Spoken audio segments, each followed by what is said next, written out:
dia, professor Dinei. Meu nome é Daniela Souza, aluno da disciplina de Fundamentos de Futsal, e eu vim aqui trazer para você o vídeo, né, de análise de desempenho e um pouco sobre o glossário do futebol, entendeu?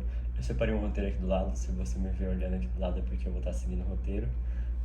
Primeiramente, nesse vídeo eu vou apresentar os principais termos e conceitos do futebol brasileiro, abordando o modelo glossário do futebol, principais táticas, e ao final vou dar uma introduzida também da questão do próprio analista de desempenho, de como ele age ali trabalhando com o futebol.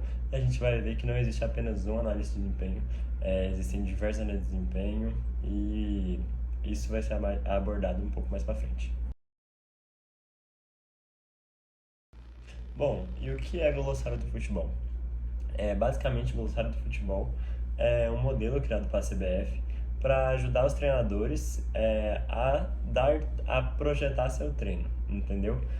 Surge como material indicativo. Inicialmente era mais simples a primeira edição. A segunda edição já foi uma edição mais robusta, mais completa, que buscou trabalhar esses aspectos técnicos, táticos, o modelo de como é falado, de como é dado para o atleta essas informações.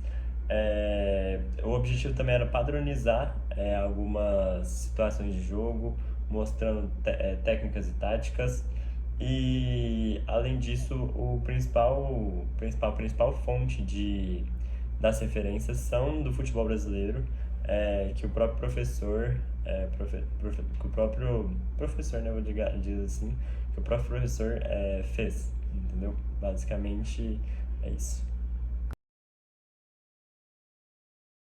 Bom, e algo muito bom do glossário brasileiro também, né, do glossário da CBF, que ela disponibiliza, é que é um material que foi especialmente desenvolvido para os brasileiros, com a maioria das referências brasileiras, entendeu? Isso o professor ressalta muito no vídeo que ele fala, o valor disso, né? Do material ser a maioria, mais de 50% referências brasileiras. Bom, agora falando um pouco sobre as dimensões técnicas, posições e comandos.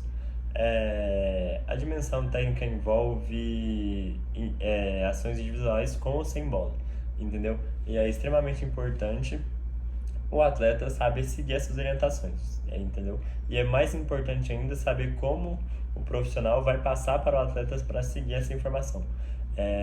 Porque, como a gente fala, né, o Brasil é um país muito grande, muito abrangente, e tem várias maneiras de falar, entendeu? E eu acredito que o glossário serve também para isso, para facilitar essa linguagem, entendeu? E a linguagem e a forma como ela é aplicada.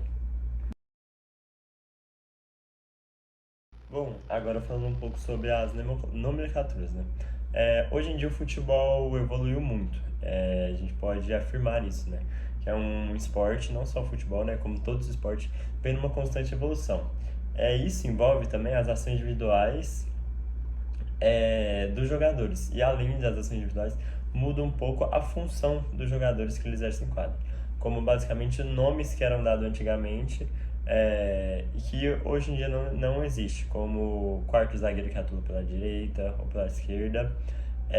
Também tem o líbero, né, que é o jogador que atua ali na cabeça da área, que hoje em dia são expressões pouco utilizadas, que foram ocupadas por outras posições. Basicamente, a gente vê muito hoje nas transmissões os goleiros ficando ali bem próximo da cabeça da área, entendeu? Para uma bola rifada, para ele já estar preparado para mandar essa bola para longe. Isso é uma questão técnica também, entendeu? E é assim que a gente vai analisando basicamente o glossário para conseguir compreender essas mudanças, entendeu? Bom, principais princípios táticos e tipos de tática. Bom, os princípios táticos ajudam o atleta a entender o jogo, a ver o jogo de forma coletiva, de como o jogo funcionar, qual posição eu fico, para onde eu tenho que movimentar e etc. Já o princípio tático mostra as questões técnicas, né? Táticas técnicas do jogo, entendeu? E também vai ressaltar que a decisão que é tomada no final é do jogador. Por mais que o treinador tenha essa função, a decisão final tomada é do jogador dele exercer tudo que foi treinado na semana.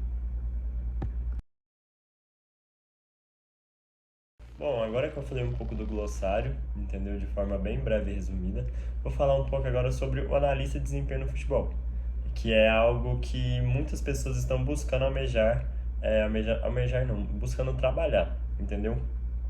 E é uma área que vem sim crescendo muito, é uma área que as pessoas vêm buscando mais para trabalhar, entendeu? E é algo que é aquela basicamente que faz parte da comissão técnica, que auxilia a comissão técnica. Nós temos o analista de jogo, analista de treino, analista do adversário, analista de goleiro, analista de bola parada e etc. Entendeu? Então, existem vários analistas, mas a gente vai ver que nem todos os analistas trabalham com suas situações específicas. Tem muitos clubes que tem um analista para todas essas funções, entendeu? E é algo que a gente vai ver um pouco mais para frente também. Ainda falando sobre análise de desempenho, vale ressaltar que uma coisa vou só confirmar aqui, que o Felipe Bognoli falou bastante é que o analista de desempenho tem que sempre estar pronto, entendeu? Pronto para aquela oportunidade. Que, como ele mesmo falou, ele começou com papel e caneta, mas, como sempre, ele teve a oportunidade de estudar diversos times, e ele conseguiu construir um banco de dados de todos os times que ele jogou contra, né? Que o time que ele trabalhava jogou contra. Todos esses aspectos ele conseguiu formar um banco de dados e acabou isso ajudando muito ele na carreira profissional dele, entendeu? E essa é uma dica que foi muito clara, né? Que ele falou. Que esteja sempre pronto para a oportunidade e quando ela vir, você abraça ela, né? Com toda a força. Bom, agora falando um pouco sobre o futebol feminino, né? É, E também um pouco sobre o análise de desempenho individual, que é por atleta, né? Por um atleta específico. Vamos supor, eu sou um jogador de futebol, de vôlei, de basquete, etc. E eu quero um analista de desempenho para mim. Então ele vai ver o que eu tô errando, o que eu tenho que executar certo, no lugar que eu tenho que estar posicionado e etc. No futebol feminino é uma área que está muito em alta, crescendo muito em alta por questões lógicas, né? O futebol feminino hoje em dia está se tornando uma indústria, né? Vamos dizer assim, uma indústria, graças a Deus, muito robusta, muito boa e só tende a melhorar. E com isso, abre também mais oportunidades para mais trabalhadores, entendeu? E com isso, as oportunidades profissionais.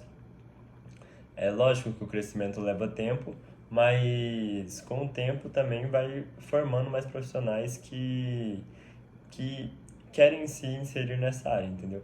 Então é uma área que você pode trabalhar com futebol, não estando no futebol. Como eu falo isso? Porque você vai trabalhar no futebol, mas não especificamente você vai estar trabalhando para um clube. Você vai estar trabalhando para o atleta em si, o atleta individual. Bom, e com isso concluímos que é muito importante compreender os conceitos técnicos e táticos do futebol, né? E também para quem deseja atuar na área, é uma oportunidade muito grande, seja como atleta, como treinador, como analista de desempenho. O futebol exige muito conhecimento, entendeu? E você tem que se diferenciar nesse conhecimento, entendeu? Porque se você não se diferenciar nada, você vai ser só mais um. E não é isso que queremos, que nós profissionais queremos, né, ser, né? Só mais um.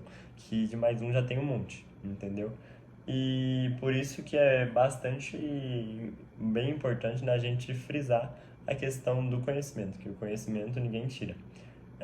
Além de que do conhecimento, não adianta nada ser conhecimento não ser organizado, não ter uma boa comunicação, o português não está certo.